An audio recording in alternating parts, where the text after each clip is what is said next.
दुनिया का अमीर तरीन शख्स एलॉन मस्क, जिससे पूछा गया क्या आप खालिक को मानते हैं, तो एलॉन मस्क जो पहले खुद को एग्नोस्टिक कह चुका था ने जवाब दिया, Well, something created the universe, or the universe is, here. How did it come to be? Well, we can say step by step based on the archaeological evidence, the fossil record, and what we know of physics, how we came to be at this point. But that doesn't explain how the universe came to exist in the first place. Like, how do molecules have consciousness and feelings? बज़ाहिर इस बात ने उसे उलझन में डाला कि इनमें शऊर होता है। शऊर का वजूद साबित करता है कि मादे से आगे भी कुछ है जिसे हम मेटाफिजिक्स कहते हैं। मेटाफिजिक्स की इस्तिलाह को मुल्हिद और इग्नोस्टिक्स दोनों तस्लीम नहीं करना चाहते। अगर वो मेटाफिजिक्स को तस्लीम कर लें तो उन चीजों को भी तस्लीम करना पड़ेगा जिन्हें वो रद्द करते हैं। उनके मुताबिक अगर वो गैर मादी चीजों या मेटाफिजिक्स का ना होना साबित कर दें कि वो हर चीज की वजाहत मादे से कर सकते हैं, यूं गोया खुदा का वजूद साबित नहीं होगा। लेकिन जब गैर मादी चीजों का वजूद जाहिर हो जाए तो खुदा के वजूद का तसव्वुर मजीद वाज़ेह और माकूल हो जाता है, इसलिए वो ये चीजें तस्लीम नहीं करना चाहते। दूसरे अल्फाज में, अगर एलन मस्क शऊर का वजूद कबूल कर ले तो उसे खालिक को भी तस्लीम करना पड़ेगा और यूं वो खुदा परस्त बन जाएगा। अगरचे बराह रास्त मुसलमान ना बने, लेकिन खुदा परस्त जरूर बन जाएगा। दूसरी अहम बात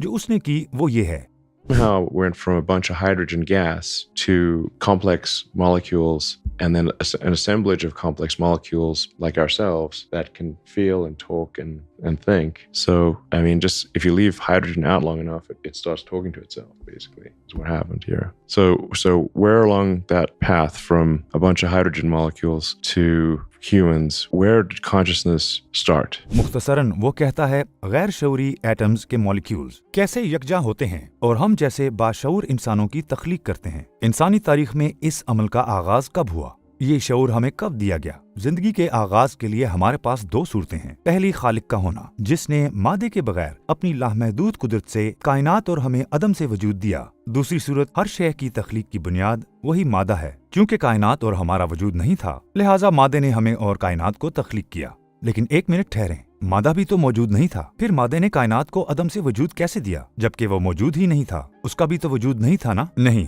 अदम वजूद की तख्लीक नहीं कर सकता, क्योंकि ये मंतक के बिल्कुल खिलाफ है। इसके लिए एक कादर मुतलक और लाफानी हस्ती जरूरी है जो अदम वजूद को वजूद में लाए। किसी लाफानी और कादर मुतलक खालिक को शामिल किए बगैर अदम वजूद हमेशा बरकरार रहेगा। अल्लाह एलन मस्क को ईमान से नवाजे। लेकिन मैंने मुसलमानों में एक मसला देखा, हम में एक एहसास कमतरी है जिसका हमें इल्म तक नहीं। जैसे कि एलन मस्क का मुसलमान होना या ना होना ये ख्यालात ला सकता है कि ऐसा हुआ तो इस्लाम की कदर बढ़ जाएगी या बतौर मुसलमान हमारा ईमान मजीद मजबूत होगा। भाइयों, हमारी ईमानी कुव्वत हमें फनकारों अदाकारों से नहीं मिलती। एलन मस्क मुसलमान हो या ना हो क्या फर्क पड़ता है।